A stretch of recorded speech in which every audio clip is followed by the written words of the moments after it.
Of course, all these games do go up on YouTube, youtube.com/fxopenesports. Within a couple of hours of all these events, big props to Own for their system that does that. It is awesome. It's just like one click and done. So this is going to be the KSL round 2 here, or the round of 4 technically, for the KSL's opening ceremonies for 2012, even though it's not 2012 yet, but it's okay. We're going to have IM Seed up against Startale Ace first up. We are just getting it all ready in the chat. And then we'll be good to go.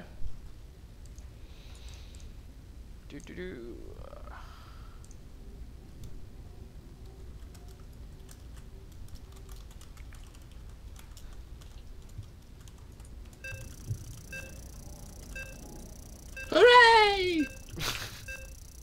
What was that?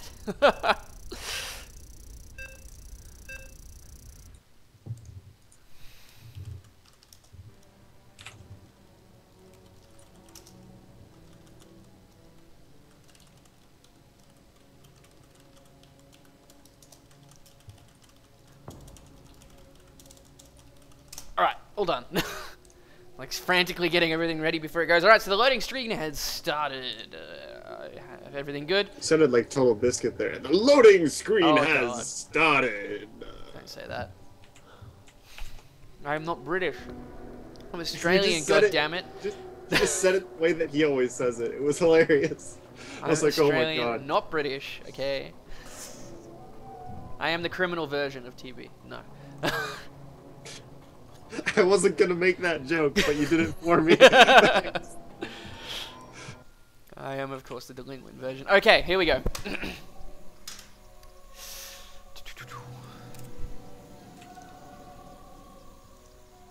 Alrighty, good evening, everyone. Welcome to the KSL opening ceremonies for 2012. I am Unstable, bringing you the action here. Startale versus IM in a best of 11 GSDL style rules. Joined with me, of course, is Railkun, as he has. Big thanks to Wolf for filling in earlier in the week. I'm sure we'll be able to swap it around later on in the series as well. But we are going to have Seed against Ace straight away here on dual site. Of course, Seed spawning over here at the left position as our red Protoss.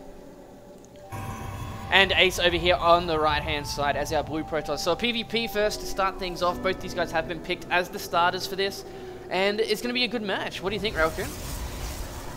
Well, it's PvP on dual site. I don't know why, but sometimes I see people just randomly do some crazy cheese. It doesn't seem to work very well on dual site. Yeah. But with Seed versus Ace, this map not the best for 4 gates, just because it's so small. It's hard to get a pylon in a good position. So we're probably going to see, like, hopefully, some other form of play. Maybe a 3-gate pressure or something like that, but I'm expecting the lack of a 4-gate here between these two, just because it's dual site. Well, we have seen quite a few different strategies coming out from the Protoss players in the KSL Team League at the moment. Most notably, I believe it was Choya up against, I can't remember who it was, but he did some nice play. Of course, we do see the pylon, second pylon down here at the lower end to Seed. That could be a little bit of an indication of where he's going for next. Of course, both players have their gas. Nothing out of the ordinary at all. We do see, of course, though, that Seed has actually got his cybernetics core down slightly faster than Ace. Not really that big of a deal at this point in time, but both of them, actually, look at this here, Railkun. Seed has not spent one of his chrono boosts, whereas Ace has. So that's probably going to be some form of 2-gate or 3-gate pressure then. Because when you do those low gateway pressure builds, you tend to use every single chrono boost on that warp gate. It would also explain why this cybernetics core is a little bit faster, because it hinges around getting the units out just so much faster. So he's going to immediately chrono boost that warp gate technology, throw one onto the stalker as well. Interesting there. Yeah, of course. But he, I would expect to see him throw down 2 more gateways here and just go poke around the center of the map, try and catch Ace off guard. Well, we do have a second gas up a little bit earlier for Ace here, of course. The second gas only just now being made by Seed. And both of them will be in the middle of the map with both one Stalker and one Zealot, very common standoff position. Really? He just chrono boosted out a second Stalker, so he's actually doing something different here. It looks like He just wants to really win this engagement in the center of the map that often happens with the Zealot and the Stalker by getting a second Stalker out really fast. Yeah, most likely. We do see an extra gateway going down now for Ace. And his probe's just checking around his base for any kind of proxy pylon. Something that has to be done every single game, of course. It's pretty much guaranteed if you do it all the time and then you forget once, that's the one time that there's a pylon going to be in there, and it's just the way the world works. But of course, is you never forget to do it against Tuck either, because he loves to hide pylons in people's bases. And then you watch him at MLG, and people all never check their base against Tuck. I don't understand it. Yeah.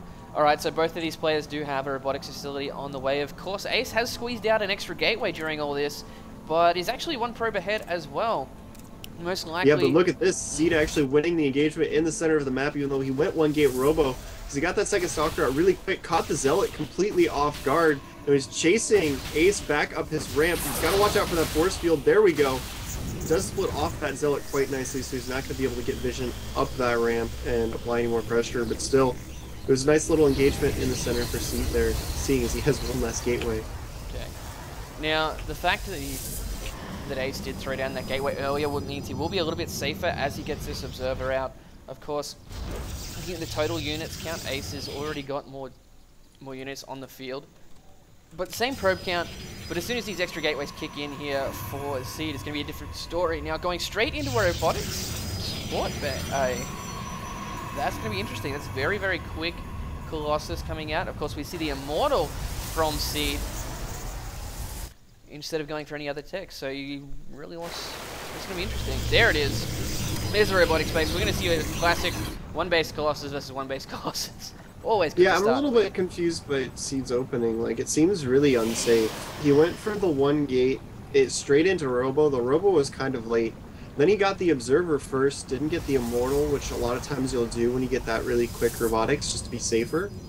And then he's got the Immortal much later, and then is now switching straight into Colossus. But actually, it looks like Ace is going for speed Warp Prism drops with 2 Immortals, not Colossus. Always love it when things like this happen. It's very intricate, very micro-intensive, and that could work out well, because of course, looking here at Ace's vision, he does see everything going on. There's of course going to be 2 Immortals on the field for Seed as well. But Seed also going for the... Speed Warp Prism, oh my god. This is going to be good, Railgun, of course. Warp Prism is a little bit faster for Seed. Yeah, but the upgrade is going to catch in a little bit later, so it's probably going to even out for both of them. And Ace is actually going for the expansion at the same time. This is one thing that's going to really put him ahead of Seed. If Seed doesn't catch onto this really quickly, of course, with 2 Immortals in that Warp Prism, will drop things very, very quickly. And is that me? No, someone else. No, that was... Someone. Yeah. Somebody who started with an S, so not you. Mm-hmm. All right. Look at this. The Warp Prism's out. Now he's following this up with a Colossus and Chrono Boosting it. Warp Prism is flying its way across the map, but it might get caught by this Stalker. There's one Stalker right there. He's going to be forced to unload the Immortals, and that will alert Ace of the fact that they're both doing the same thing. Look at this, 2 Warp Prisms passing in tonight. Right it's going to catch another Stalker, though, with these Immortals as they come out of this Warp Prism. There's only 3 Zealots, a Sentry, and 2 Stalkers back here for Ace. And look at that, he's actually dropped one Immortal very quickly. The second one losing his shields at the same time. We've got the drop over in the main. There's actually a lot more forces here at home for Seed. And this is going to test my camera work here, real quick. Dropping the Immortals at the bottom of the ramp over here. But one of his Immortals is completely out of shields already, and if you look at Ace's, he's still got a good amount of hardened shields left, so Seed has actually had to back off quite a bit on his aggression, allow those shields to regen. But Seed's doing a really good job of defending. At the same time, that Immortal, the pathing, almost getting it taken out by the Colossus. And the other Immortal's going straight for the Robotics Bay as well. And both these guys being very frustrating. This is going to be a big multitasking choice for him. Of course, oh, there is one Colossus that might be taken out by these Immortals if Ace isn't careful, as he's trying to, he does get a Pylon and a Stalker down at his own base, and he's just going to chase this thing with the Immortals here, Railgun. He's going to get the Colossus. One more shot. He does get it down. He's almost out of shields, but at the same time, Ace took out a Pylon in Seed's base, supply blocking him for a short amount of time. Yeah. But look at the supply. you can see that Seed hasn't really lost much to these Immortals, but Seed has already gotten several kills, 3 or 4 Stalkers, a Colossus. He's killed a couple Probes as well. So he's actually doing really, really well with this it looks drop. like, look at this, there's no Stalkers, only 1 Sentry here, Railcoon for Seed, and Ace is coming with these Immortals, and Seed really needs to be careful here. We got more units being warped in by a Proxy Pylon up here, taking a couple of hits from those Stalkers. There's still an Observer here. Looking at the units tab, 23 probes for Ace, 30 for Seed, but Ace does have, of course, have that extra expansion, and he has a 1 Colossus against the 2 for Seed, and oh, he's coming down. It looks like he's going to catch that pylon at the front as Seed moves into the natural, and I think he's just going to give that up. Both the Immortals for Seed are actually quite low health, while Aces didn't lose any health, so if this goes into a straight up fight, that could wind up being a slight advantage for Ace, but the problem is Seed has that extra Colossus as well, so it really depends on the position. Ace is actually dropping the Immortals behind. Is he going to target down the Colossus? But it looks like he is. One of them's going to drop very, very quickly. Both of these guys going nuts. It's really difficult to see who's going to come out on top. One with the Warp Prism, and that actually keeps it alive for quite a bit longer. Look at the micro from Seed picking up the Colossus and the Warp Prism, but look at that, the high health Immortals able to stay alive in the fight much longer as Seeds both died almost immediately. Yeah. And even though he had that extra Colossus, it just wasn't enough because of the fact that the Immortals from Ace were able to take so much more of a beating. Well, both of them still have their Warp Prisms, of course, going to be very frustrating. Ace does have a Pylon down here and a random probe as well. Seed did take out the expansion here for Ace, of course. 24 to 27 probes. There's still 2 Immortals, so Ace's army does look a lot stronger than Seed's. 33 to 23 supply in the army count, of course. And this Colossus is still over here. He might be trying to do some harassment, but at the same time, Ace is coming into the main, getting another pile, almost getting another pylon. It has 4 health. Come on! Oh, you're killing me. Needs to be very careful, and it looks like he's going to try and pick off this Colossus. At the same time, this Colossus for Seed is going in as well. I'm going to be tired after this game for the camera here, Railkin. Oh, he's left one of the Immortals behind! Oh, he can still kill this, though. The other one has enough shields to tank a few more hits. There it goes. He does lose 1 Immortal to some poor micro there, but takes out the Colossus. He's got the supply advantage. He got his Nexus rebuilt sooner than Seed did, and he takes out the Colossus there. So that was one of the main things that Seed had on him, and now Ace has completely turned this around. Yeah, looking here, the units have 26 to 27. Of course, the army counts relatively even, only within 6. And both these guys doing very, very well. Both of them still have the Warp Prisms, and of course, this Immortal is going to start damaging the expansion as well. There he is. I was wondering where that Warp Prism went. He's got 2 Zealots and an Immortal in it this time, though. We're having a really hard time chasing this down. I'm really loving this style that's coming out from both these guys. Yeah, that's why the Speed Warp Prism has so much potential, because just look at how fast it is. You see this guy just zooming around everywhere. And especially with these Immortals, they can take quite a bit of damage through the Hardened Shield, load up, regenerate it inside the Warp Prism, and then just get dropped back down again. Yeah. Seed is going to come in here to the main, and Ace has several Stalkers that are almost in position to stop this. Oh, there we go. They are going to move forward, get a couple shots off onto that Warp Prism. He's going to have to unload everything so he doesn't lose the units. Yeah, at the same time, Ace doing the same thing, getting quite a few more kills. There's 12 kills on that Immortal for Ace. Not sure of the count for Seed because they're still in the Warp Prism. But both these guys doing a really good job of harassment, and they've both managed to get an expansion up. But look at this, Ace has 2 Zealots over here from the pylon down at the 6 o'clock position, doing a lot of damage. And these two definitely going toe-to-toe here at the moment. I don't think either one of them wants to lose this. There's got to be something else going on with the amount. Yeah. With this Mortal, it does take 2 shots to take out a probe here. Yeah. He's just going to be able to completely evade these Zealots. It's really odd. Neither player really has that many Stalkers. Ace has more Stalkers than Seed, but they're both having a really big problem dealing with these Warp Prisms. I figured at least one of these guys would go for Blink just to say no and shut down the Warp Prism. But Ace is still in the main base of Seed, wreaking havoc with this Immortal. If you watch this, Ace keeps forcing the Immortal back temporarily with his Stalkers, but Seed can't do anything about Ace's. He killed that one when he traded it for the Colossus, but this second Immortal has just been in his base for like 5 minutes straight. Okay, here's the big point here. We have 43 probes for Ace versus the 29 for Seed. We've got more Zealots coming into the next expansion here. It's going to be cleaned up, and we've also got a drop up at Ace's natural. We've got drops in Seed's main by these Immortals. Absolutely going nuts. There has to be a grudge between these two for the amount of micro and effort these guys are putting in. But oh, looks like he might actually lose the Immortal. No, does back it off just in time. Both of these guys still have an Immortal left. And still relatively even on the supply. 67 to 57, 30 to 45. So the advantage will go to Ace here at the moment with the extra worker count. Still trying to find holes. He's been so annoying in the main base. Like, you can see that Seed is actually just defending his natural, but he still only has one Stalker. So he's really depending on these Colossus to help defend against the drops. And the two Warp Prisms are playing chicken with each other. Like, Seed wants to drop their Immortal. Seed has his actually right-clicked onto Ace's. Yeah. So Ace just started flying back towards his Stalkers to see if he would notice. And Seed looks like he has finally had enough. He's making a Stargate. I assume that's going to be for Phoenix, just to say, stop with that damn Warp Prism already. At the same time, we have a Templar Archives finishing for Ace, and he's also got +1 on the way, and that is going to be a big difference in this. And he actually has a Void Ray coming for Seed. Interesting choice, but both of them now, let's have a look at the army counts here, Raccoon. One Colossus difference, one Immortal difference. There is a lot more Zealots in the mix here for Seed though, but he's going to be going up against Colossus and Archon, so I'm not sure how effective they will be. We also have a third base. Will help a lot if he gets any decent number of these out. This could actually be pretty crucial for Ace. He's sitting back because he figures he has the economic advantage, which he does. Yeah.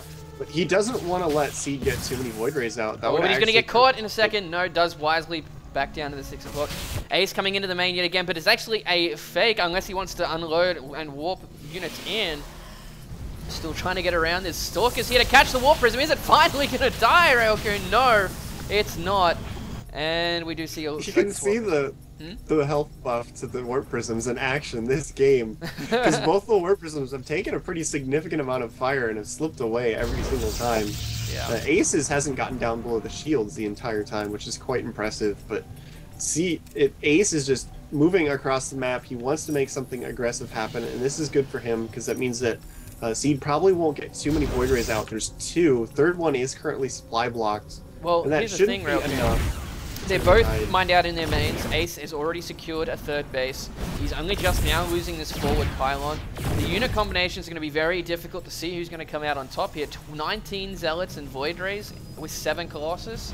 But then we also, on the other hand, we have a lot of Stalkers, Immortals, and Archons. So this is going to be very interesting, but with the amount of micro we've got from these guys, it's going to be great. 4 Zealots, of course, coming into the main at the moment from Ace. He's going to be chased down by these Colossus.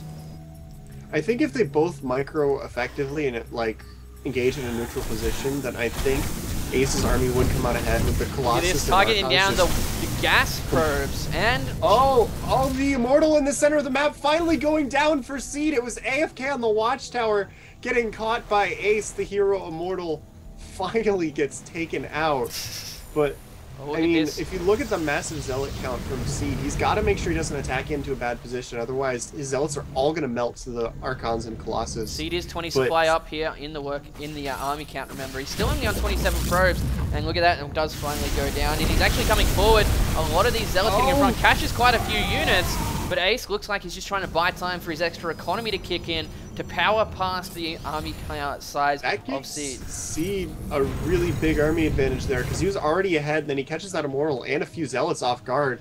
I mean, that's not what Ace he's going to go for it. These Zealots are going to melt though. Archons and Colossus, they are just disappearing right here, Elkun. Colossus count from Seed not taking any fire at all, completely crushing through everything else. The Void Rays in front, soaking a little bit of the damage as well. There's units from Ace all went down very quickly. There's only 2 Colossus left and just a few Stalkers. Seed, with that supply advantage, was actually able to take a pretty good fight there, and now he's actually applying quite a bit of pressure to this third base. Well, +2 is about to finish. Even things out completely. +2 is about to finish here, Elkun. Of course, we do see a lot of Stalkers. There's still 2 Colossus, but without... both these armies have been whittled down quite nicely, and then we have even got an Archon at the front. He's going to be picked off by these Colossus. Very unfortunate for Ace. He's going to try and force an engagement here. He will melt the Zealots, but it's going to come down to can his Stalkers handle all that. You do have Blink coming forward here from Ace, trying to catch these off. Looks like he is going to thwart it eventually with some nice passive and calm response. Looking right onto the Colossus. Might not actually kill him though. He's going to throw off this attack. But here's the thing. Ace still has his third base. Like, you can see that Ace was just able to re-macro his army faster. Seed, you know, almost trying to make something happen there with his supply advantage. It was his best opportunity, but he really just couldn't make it happen. Ace made too many units, that third base really paying off as he had it pretty well saturated. And that was close for Seed. That was not quite. Definitely a test of my Obsidian skill right there, I think. Well done to Ace, taking down game 1 with very unique stuff coming out. So we will go into game 2. I wonder who IM's going to send out next, because Seed is one of their strong team match players here, Railcoon.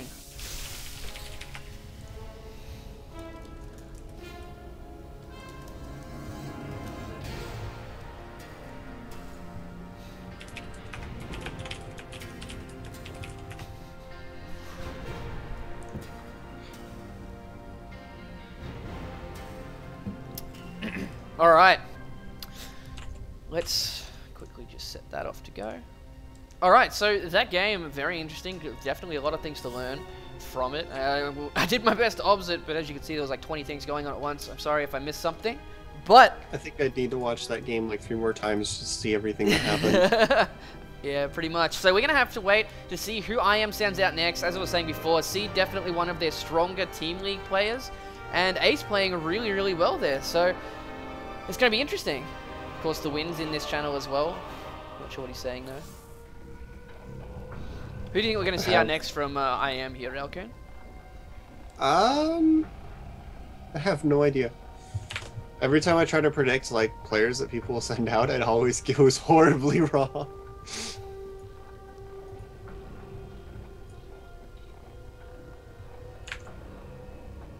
Maybe a Zerg player. I mean, they're obviously not going to send out Nest T or MVP unless they're in a pretty bad spot. Yeah. Because, well, they're both in the same group. Their group is also kind of gross. Alright, so... What? I waited and... What?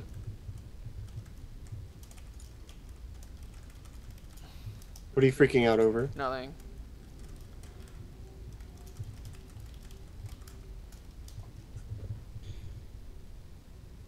Alright, so Ace did take down game 1 against Seed in Startale versus IM for the KSL's opening ceremonies. This is a round of 4 here between these guys. Of course, IM taking out FXO and Startale taking out Prime earlier. I don't know, if the rest of these games like that one, this is going to be freaking awesome. Yeah, that game was quite entertaining. Probably one of the most entertaining PvPs I've seen in a long time. Yeah. I mean, who would have thought we'd see the Speed Warp Prism Immortal drops on both sides at the same time? Like, with Seed's opening, it really looked like he was going to do a 2 or 3 gate pressure. Because he saved up all of those Chrono Boosts. Yeah, absolutely. So, we are still waiting on the player choice. I don't think I am expected to lose that game, to be honest. That would have been a big shock to them, to come losing straight out of the gate. We might see somebody like True or Younghua here. Well, probably not Younghua, because they probably don't want to do another PvP. Well, not against that guy, anyway. Yeah, really. Alright, he's going to be Happy up next. Happy, definitely one of the stronger players. You can notice here they're sending out known Team League established players already. So this is definitely going to be good. It is, of course, going to be Belshire Beach. The updated version this time. I think that came from the STC's game. I believe it was yesterday. Yeah, STC abused the crap out of the gold minerals on this map yesterday. And then suddenly we're using the winter one without the gold minerals, so... Hey, whatever. Thank you, STC, for fixing that for us. Alrighty. So he's going to be Happy as blue. Belshire Beach, of course, is the map. Ace. Okay, let's get this going.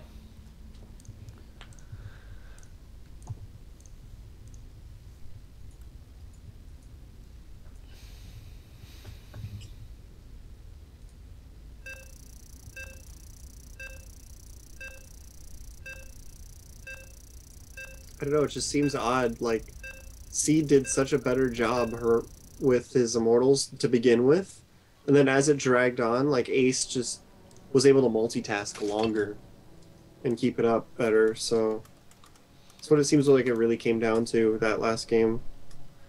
Yeah. Ace was picking off a lot of stray stalkers, which is, I think, something that I was missing a lot because the stalker count was always low. Mm-hmm. Okay, let's get this started. The map is loaded. Why? I didn't change my game settings, but does your Belshire look really low quality? No. Could have just been an error loading some textures. That happens sometimes. That's going to be frustrating. Okay. Let's get this started. Alrighty, welcome back everyone. This is what I mean. I'm sorry about it. I have no idea what's going on with the graphics for the tile set. But we are going to have IM versus Startale in a best of 11 GSDL style match. We just saw a freaking amazing PvP in the last game, Ace versus Seed. Let's see if Happy can give Ace a run for his money this time. No, of course, it is going to be Happy over here on the top left-hand corner as our blue Terran. And we are going to have Startale's Ace down here at the bottom right. Belshire Beach, I am unstable, joined here by Railcoon for this one. And this is going to be interesting. Ace definitely came out with a good showing in the last game, and it seems like he had something to prove there for a minute. But Happy, no pushover at all, Railcoon. Well, looking at the stream, yeah, it looks similar. It's not to the same degree, but it's not actually that much different, so I don't know.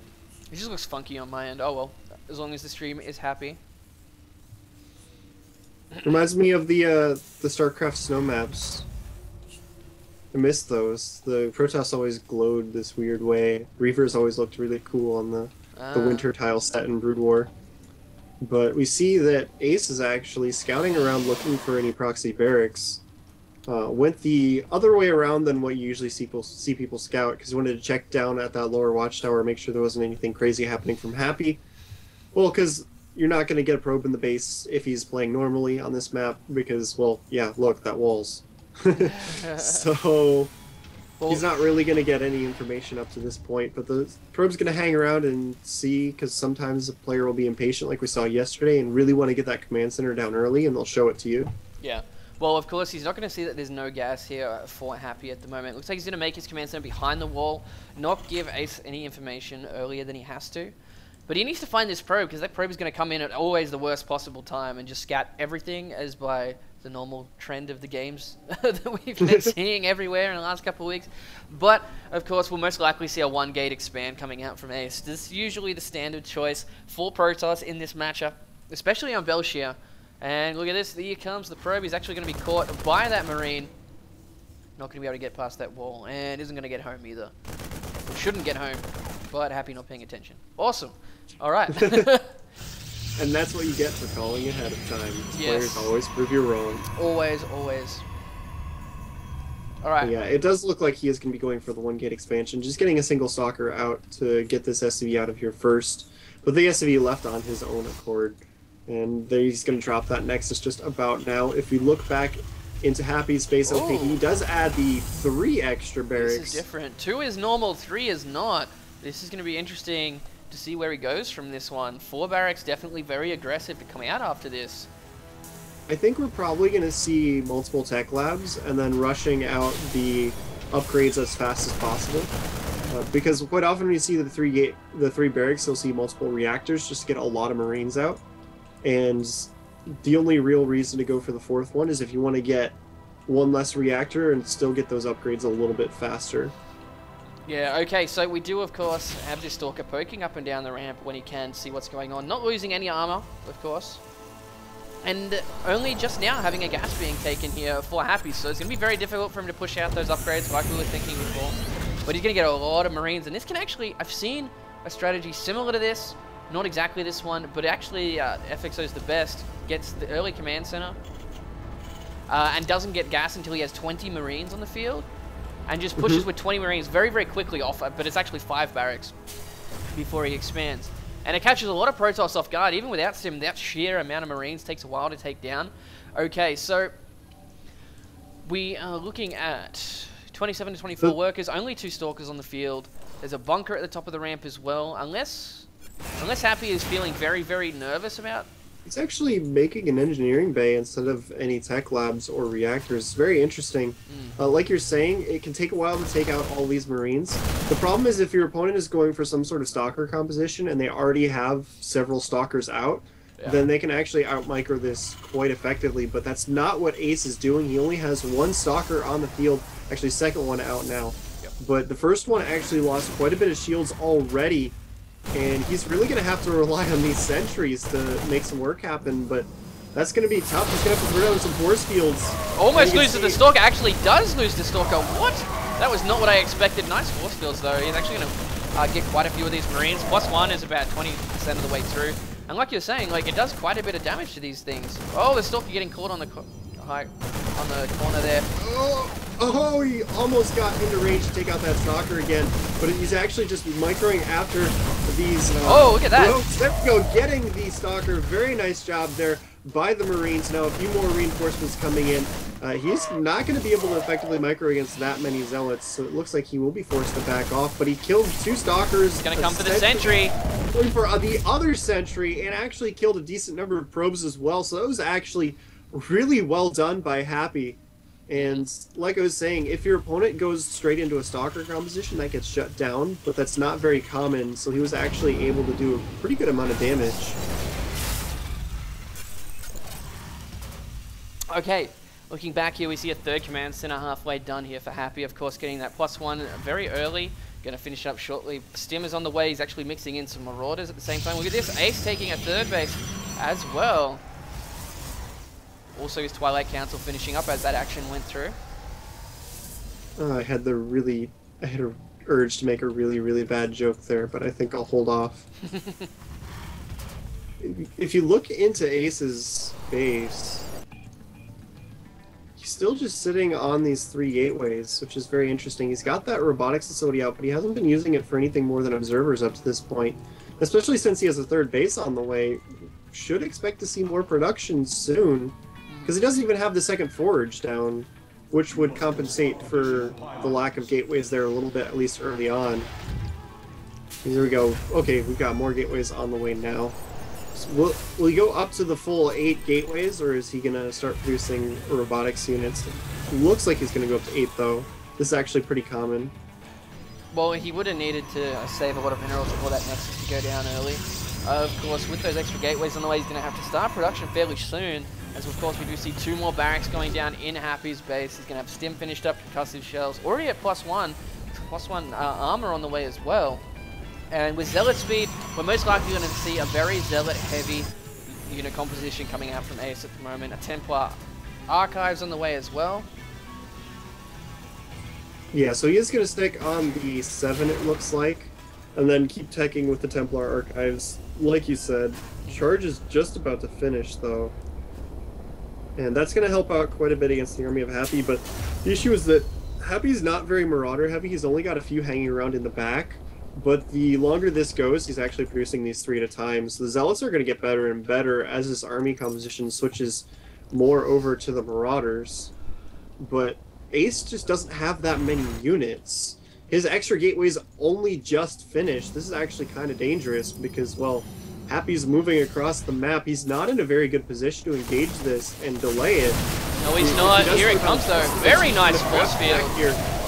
Yeah, that was actually really good, trapping all of the Marines in the front, keeping the Marauders out in the back, but still, just so many units from Happy. He really wanted to be up here at his natural so he could give up this 3rd and just nice pylon snipe. Delay. But since he's down here, there's actually no way that he could actually retreat. He was forcibly engaging, and Happy just has so many units. Yeah, that was very nice engagement timing coming out from Happy.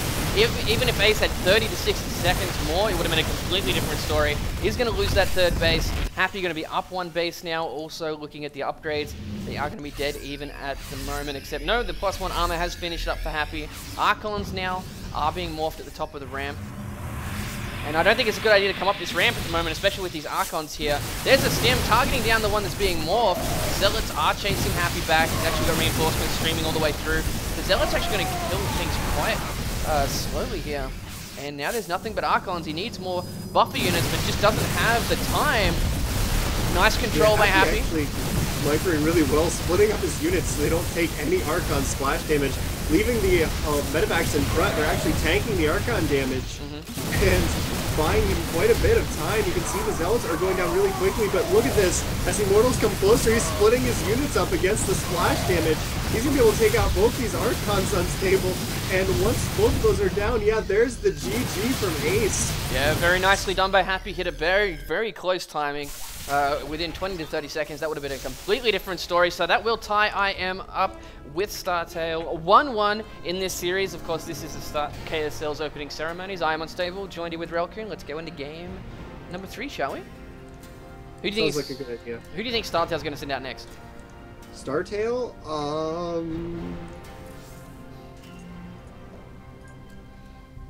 I have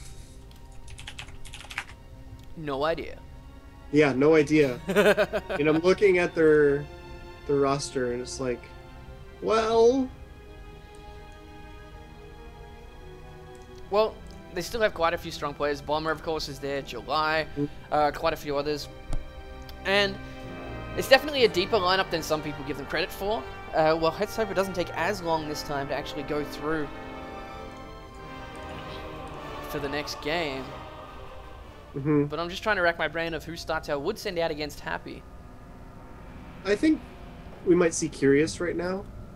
He's a really good player. He's not like one of their anchors. He's not their top of the line, but he's just a good, solid Zerg player. And I think that would probably be a good choice for this point in the match. But it's interesting, if you look at IM, like you were saying earlier, they're sending out their really strong players already. The people who've proven themselves in previous GSDLs to be really good in this type of format.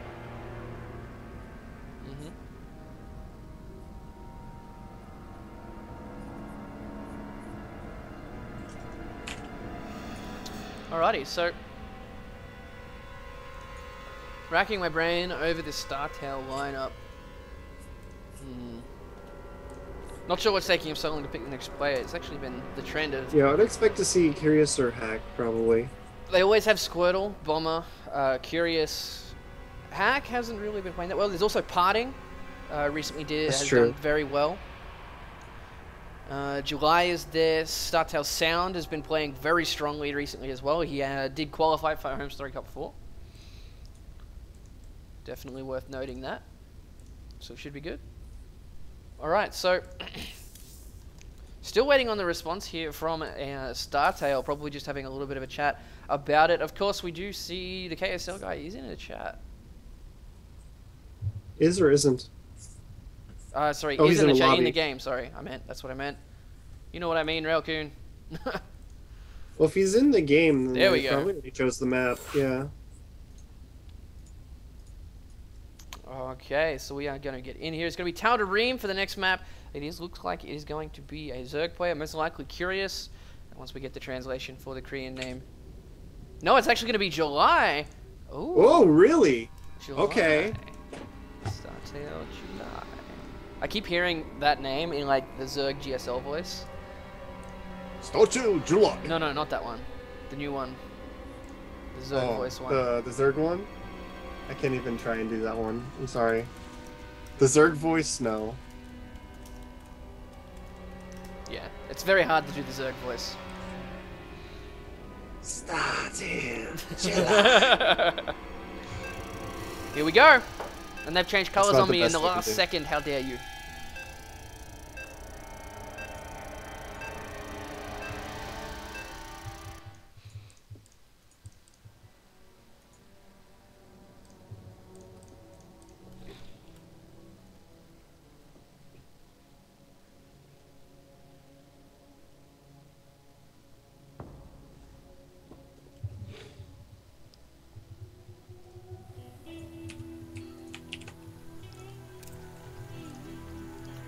Alrighty, welcome back everyone. Startale versus Incredible Miracle for the KSL 2012 opening ceremonies. I am Unstable, joined here by Relkun. Up next, we have a very, very strong matchup. IM's Happy up against Startale July. A TVZ here on Tal'Darim Altar. July, of course, spawning at the top left-hand corner as our blue Zerg. And the incredible cool miracles. Happy down at the bottom left did take out Startale Ace in a very good timing. Of course, Ace taking out Seed in the very first game, so both these guys not pulling punches at all in this game.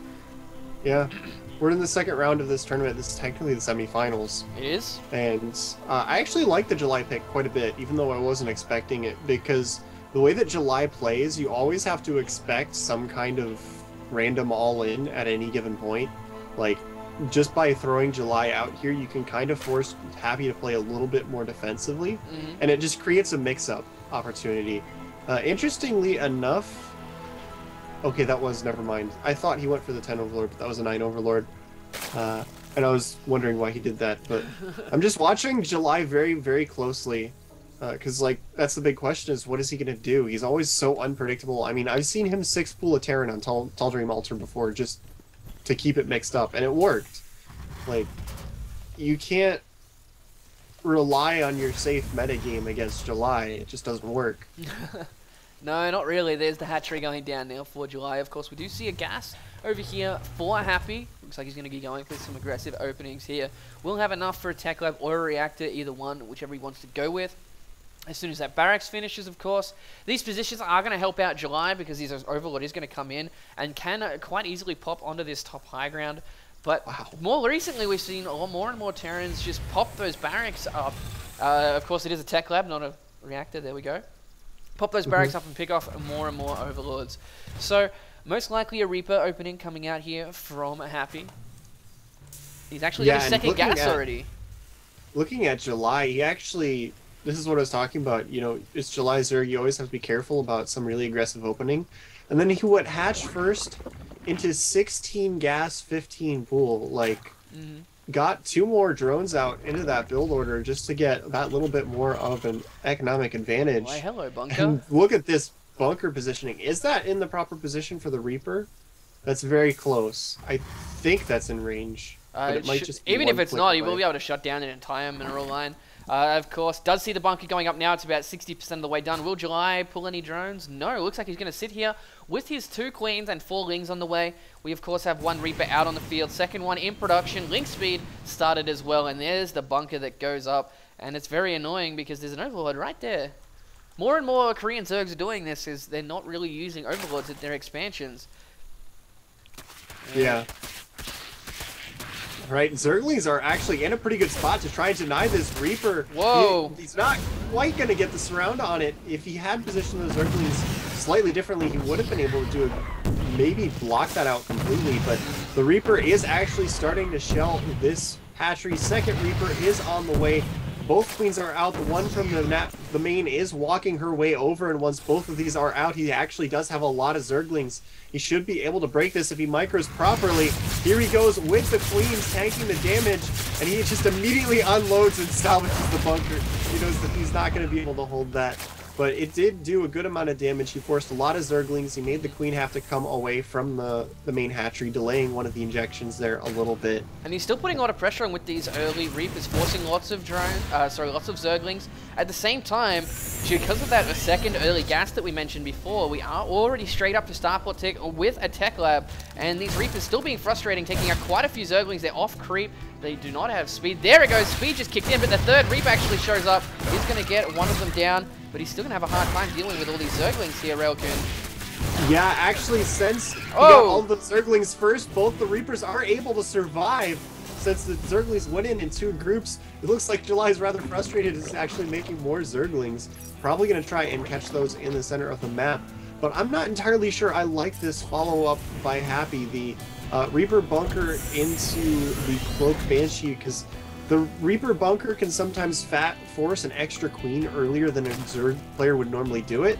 So he's already going to have a little bit more anti-air than what you might see. You can see that there's also an evolution chamber on the way. It's just, it seems like a strange transition to me. Well, you can always dart around and it doesn't have to be doing all that much damage. It's just forcing the response out of July, keeping him in his base at the same time as well. Of course, we do see a bunker going up in case of a Baneling Bust follow-up. As you were saying before, Evo Chamber is there. They're already on the way. The Spore Crawler is going up in either one of these bases. Just a nice read here by July, playing it safe, realizes this could be coming, and just being very, very safe about it. Of course, we also have Spore Crawler at the front of the base as well. So that will shut this down. At the same time, he will still have spots left every now and then to do damage with this Banshee, of course, on the outsides of the extractors, also the spawning pool. And here he comes into the main, taking quite a bit of damage from the two queens. Didn't realize there was a Spore Crawler there. And look at this, he's actually going to go straight into another Spore. Just barely misses that range, but he's in range now. These queens doing quite a bit of damage to the Banshee. And Happy hasn't actually moved his command center yet. There we go. A lot of people forget, even the pros, about the fact that the detection range on Spore Crawlers is actually quite long. Much further than the firing range. You move out of firing range, it can still see you. It's a very, very easy mistake to make. It's very common. You can see second Banshee coming in. He's actually going to make an Overseer just so he can completely shut this down. He has the Spore Crawlers in position already, and he's got a Baneling Nest and a Spire on the way. So these Cloak Banshees have done absolutely nothing. At this point, Happy just wants to keep them alive, don't suicide them. They would mix in pretty well with his army, and possibly some good harassment opportunities later on in the game. But look at this, that's a decent number of Marines, 5 Hellions, both the Reapers that survived, and 2 Banshees. That's a pretty good combination of units for this early in the game. The 2 Reapers very low health though, taking out a lot of creep tumors. The Banshee's actually cloaking now. Coming into the mineral line, there aren't that many Zerglings at the moment getting a nice position. The Reapers are behind the Hellions here. Are going to just tear through a lot of these units. The one Queen goes down. There is still 2 more left. Looks like he will barely hold this off. The Queen's targeting down that Banshee. 1 extra Queen does fall, and it will catch everything up in the end. But actually, this Queen might actually fall. There's still 2 Marines here. Needs to run that Queen, as the reinforcement Zerglings will clean that up. Raven on the way during all of this. Stim being researched. And he has taken his expansion. So, worker supply 37 to 45.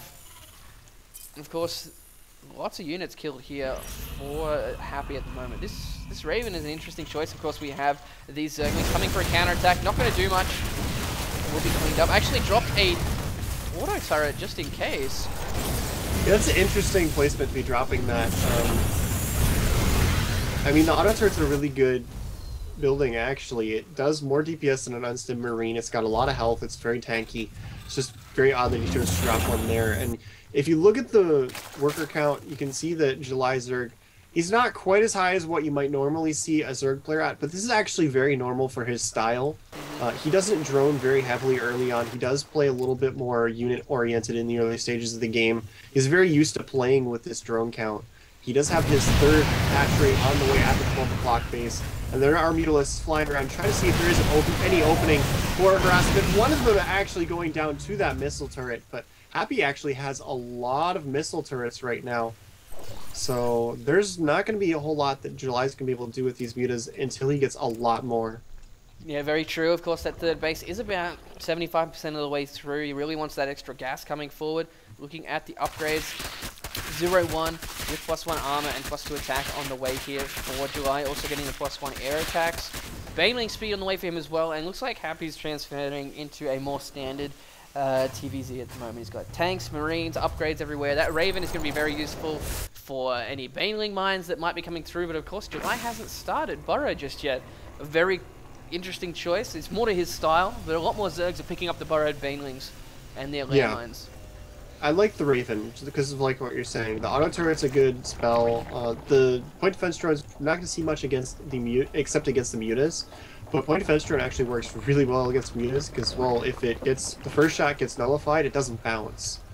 And that's actually a pretty big damage reduction.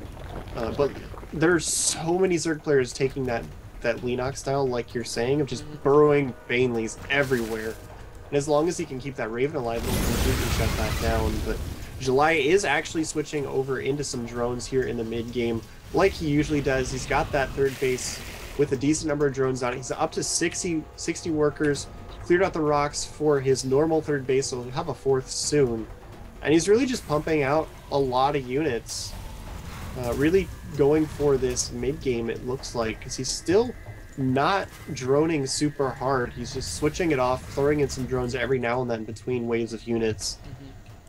So July's 3rd base is up and running already. As you were saying before, lots of units coming out here from Happy. He's actually moving across the map. He's actually going to clean out a lot of creep tumors as well with this Raven. Does finally finish up the creep in the middle of the map. He has to be careful from coming in from behind, actually. Look at this, targeting down the tanks. Does pick one off without losing too many units here for July. And looking at the army sizes, 80 to 65 in favor of Happy. So July's going to have to get a next round of units. 20 Lings in the way, of course. We got 1-2 upgrades for these Lings and only +1 for the Marines. But oh, look at this counterattack trying to come in. Happy coming back and stim on a lot of those Marines, though, just to defend that, especially since he had that bunker and the supply depot wall. Yeah, and he actually forced that entire army to come back to defend that as well. So that's a pretty big deal. It allows July a lot more time to get some extra units out. The muta count's going to continue to grow. He's got a lot of banelings up his watchtower over to the right of where Happy was pushing in from. So he's going to be able to set up a really nice flank, actually, with those units over to the right. He's got the mutalisks from behind with some more Zerglings back there. If Happy actually tries to try and push in here, just like that. Badly for him, but here comes July Zerg with the banelings. They were slightly late, so it didn't do as much damage as it should have. The mutas actually took a lot of fire as well. July not quite coordinating that as well as he really could have. Had a lot of potential to really crush the army of Happy there, but it wound up trading closer to even instead. Well, there was a point defense drone to nullify a lot of those mutas, and he, just like you were saying, missed the baneling timing, came in a little bit too late. It's now being forced back here by Happy. Happy moving forward yet again. Does still have a 30 supply lead in the army at the moment. July still on 62 drones, but he's getting a lot more upgrades. Happy is only at +1 for his Marines, and that is it. We've got a lot of banelings over here on the right-hand side, but Happy is getting in position to actually just spread himself out and move up forward. But here comes July from the right, and one of the tanks wasn't sieged, but the banelings actually blowing up right next to the tank, not where they needed to. Still trying to get at those Marines. Nicely done by Happy, keeping the Marines out of harm's way, and is forcing the mutas back. July's doing a good job of keeping those mutas a high count, but really needs to get rid of this Marine numbers. Nice control. I think he jumped the gun there slightly. He had like 30+ Zerglings that were about to finish right when he attacked in. Look at this control from Happy. That would have done much better. It looks like he will clear this out, but there's a lot of drones that were forced to be pulled. Here comes the reinforcements. Those are going to do a ton of damage. And if you look at this, July never actually made a macro hatch, and he's actually sitting on a lot of minerals. He can't actually spend all of his money, and I think that's a really big deal. He was trying to focus on the units, but without that macro hatch, just wasn't able to make so many overlords being taken out. That is severely supply cap July.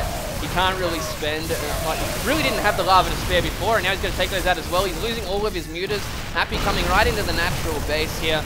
He's at 1-1 upgrades now, of course. July at 2-2, but it's just not enough to be able to deal with this. And the last few mutas die. There's the GG. July taps out. We are going to have Happy going 2-1. Sorry, 2-0 here for IM. And now Startale in a lot of trouble. Happy looks unstoppable tonight here, Relkun. Yeah, so Startale. Who would they bring out next? Well, as we were saying before, Startale, of course, still does have Curious, Bomber, Squirtle, Sound, Hack, all strong players capable of doing everything here. And actually, I just named 4 players, didn't I? That's probably going to see the next 4 players out from Startale. That sounds like a pretty likely lineup for the next 4.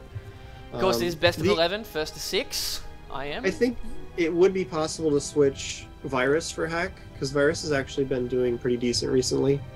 And like you were saying, Hack hasn't quite been doing as well, but either one of those for the Terran player, definitely. The issue there is that you just named 3 Terrans and a Zerg. So maybe parting in there for a Protoss as well. Oh no, what you named... I missed out parting in that list, yeah, I did. Yeah. So you're not going crazy, Relkun. It's okay. But still, we're going to wait for the next choice here from Startale. I am going to be feeling very happy about the current results. 2-1 in favor. And really, the earlier momentum is what these guys really want to achieve here. So here we go. The map is coming up. It is going to be Daybreak. And it's going to be a Protoss. So it could be Squirtle or Parting up next. We'll wait for the KSL admin to tell us exactly who that is. But this is going to be good, Relkun. Daybreak, yeah. PBT. Love this map in this matchup. This map is just really fun to watch. I like this map a lot. It's just about the right size. It's not too big. It's not too small. The pathing in the center is really good. The rocks in the center don't completely change it as badly as it was like in Scrap Station. Yeah. But it's definitely strategic oriented, where if you break those rocks in certain situations, it can help out a lot. Very true. It is going to be Startale Squirtle up against IM's Happy for the set number 4. It is going to be 2-1 in favor of IM, of course. On Daybreak, PVT, love it. Let's see when these guys get this game started and we'll get underway.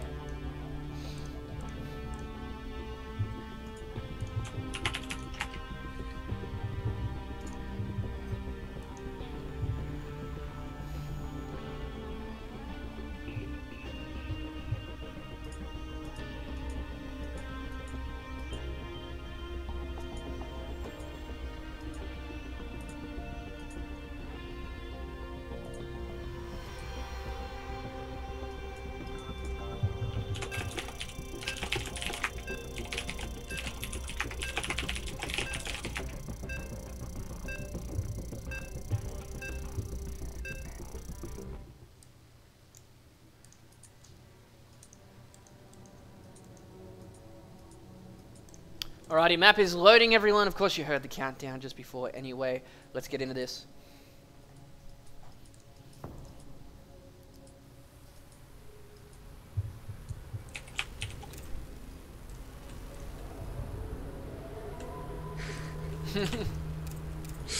Chat's bringing up your whiteboard again. Yeah. Alright, welcome back, everyone. Game number 4 between Startale and IM. It is going to be a best of 11 KSL's 2012 opening ceremonies. Up next, of course, we have Startale's Squirtle as our blue Protoss down at the bottom left on Daybreak. And, of course, his opponent currently 2-0 in this game, leading IM to victory by the looks of it. If any of his last games are anything to go by. He's going to be IM's Happy as our red Terran, IM Unstable, joined by Railcoon. And Happy is playing ridiculously well. Yeah, he's playing really solid. That game on Belshir still just is making me just stumble over my words a little bit, because the timing of his attack was just so perfect, and you just happened to catch him in the complete worst position as well. Yeah. So everything has been going his way so far. Like you said, we are on Daybreak. This is a really fun map for PvP. Basically, anything can happen, and this is a matchup that's seen so many radical changes in the metagame over, like, even just the last couple of weeks. So, like, it's so good to have a TVP on this map in particular, because I can't even tell you what the players are likely to do. It actually looks like Squirtle's going Nexus first, because he has several probes queued up in his Nexus. Actually queuing them up to 17. That is a lot of probes. Oh my god. Yeah, so he's going to go Nexus first on Daybreak. This is very ballsy. And Happy is going to go for a 14 command center at the same time, so that's definitely going to work for him. Squirtle going to be very happy with that scout after he's seen what's going on. 17 Nexus, very, very greedy Oh my from god. Squirtle. And it has paid off here for him. And of course, Happy making his command center at the top of the ramp is even more bad news for him. Squirtle is a very solid Team League player for Startale. And Happy's really only come into the public light recently, but definitely a ridiculously good Terran at the same right. He's been solid for a long time. He's only really caught the public attention recently, but it doesn't mean that he was a bad player before then. He was definitely really good. So it's good to see him getting that recognition, but I'm just completely, like, shocked that Squirtle just did a 17 Nexus, and he's not going to get punished at all for it. No, that's scary. As, like, a Terran player in this matchup right now, I would not want to deal with that. Like, I'm not a Terran player, but right now I'm just glad I'm not watching this. Alrighty, so as we've been saying, it will be quite a while before Happy can get his expansion up. Only going for 2 barracks total after this. And we already have the Cybernetic Core on the way to the Squirtle, so there's nothing really that Happy can do to punish this at all. After he comes down and scouts it with this SCV, we'll see that Nexus is already completed and go, hang on a minute. That doesn't seem right. You should only be about 25% of the way through. Yeah, the only way he would possibly really be able to punish this is if he went for some form of quick bunker rush follow-up, because the Zealot is actually kind of late. It is out now, but even then, like, he would have had a hard time because the Marine is only just now popping out. Yeah, there's nothing you can do if against that. even if he had tried that, I don't think he would have actually managed to get a Marine into the bunker. So what we'll probably see from Happy coming up in a second is some kind of economic corner cut to try and get himself a little bit further ahead. As you can see here, 26 is probes, 220 SCVs. Both of them now do have their expansions, but going for the 4 racks again.